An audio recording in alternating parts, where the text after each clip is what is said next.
আমাদের শামীম ভাইয়ের সাথে যখন কোলাকুলি করি মনে হচ্ছে আল্লামা সাঈদীর ঘ্রাণ পাই। কিন্তু অবাক করা বিষয় হচ্ছে আমরা আজও জানি না আমাদের আল্লামার মৃত্যু কি স্বাভাবিক হয়েছে নাকি এটা পরিকল্পিত মেডিকেল কিলিং ছিল। এই রিপোর্ট গণমানুষের কাছে প্রচার করে জানাতে হবে। এই দাবির সাথে কি সবাই আপনারা একমত? কারা কারা একমত হাত তুলে দেখান। হযরতুল আল্লাম শহীদ মরহুম আল্লামা দেলওয়ার হোসেন সাঈদী রহিমাহুল্লাহ, ওনার স্মৃতি বিজড়িত আজকের এই ঐতিহাসিক প্যারেড ময়দানের তাফসিরুল কোরআনের প্রোগ্রামে সব আছে। স্টেজ আছে, শ্রোতা আছে, প্যান্ডেল আছে, মিডিয়া কাভারেজ আছে, কিন্তু আমাদের কলিজার টুকটাটা আমাদের মাঝে নাই। আজকের এই প্রোগ্রামে আলোচক হয়ে এই চেয়ারে আমি না বসে ওই শ্রোতাদের কাতারে বসে যদি আমাদের আল্লামার নুরানি চেহারার দিকে তাকিয়ে ওয়াজ শুনতে পারতাম, আমাদের হৃদয়টা ঠান্ডা হয়ে যেত, আমাদের তৃষ্ণার্ত হৃদয় শান্ত হতো। সব আজকে আছে, কি যেন নাই, ঠিক কিনা বলেন?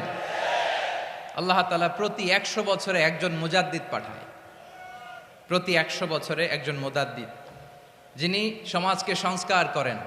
আল্লামা দেলওয়ার হোসেন সাঈদী রহিমাহুল্লাহ ছিলেন তেমন একজন মুজাদ্দিদ। চিৎকার করে বলেন ঠিক কিনা? উনি শিরক বিদআতের আস্তানাকে তছনছ করে দিয়েছেন, তাওহীদের বাণীকে সমুন্নত করেছেন, গণমানুষের কাছে তাফসিরুল কোরআনকে জনপ্রিয় করেছেন। আজীবন আজীবন তিনি ইসলামকে বিজয়ী শক্তি হিসেবে দেখার স্বপ্ন দেখতেন। এত প্রাঞ্জল ভাষা, এত চমৎকার আধুনিক প্রেজেন্টেশন, গণমানুষের কাছে কোরআনের তাফসিরকে এভাবে জনপ্রিয় করে তোলার মতো ব্যক্তিত্ব আল্লামা সাঈদী ছাড়া দ্বিতীয় কেউ এই বাংলার ভূখণ্ডে নাই।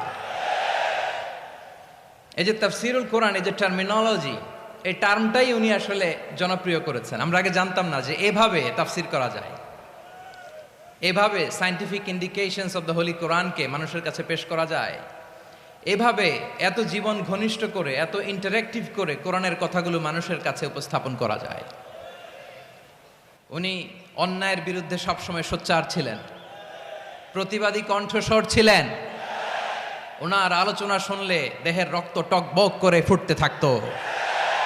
আল্লাহু আকবার, আল্লাহু আকবার, আল্লাহু আকবার। He was a strong mouthpiece of Islamic revivalism. Islamic জাগরণের স্ট্রং মাউথপিস ছিলেন আল্লামা সাঈদী রাহিমাহুল্লাহ। অনেক দোয়া পেয়েছেন, আমরা পড়েছি, এমন জীবন তুমি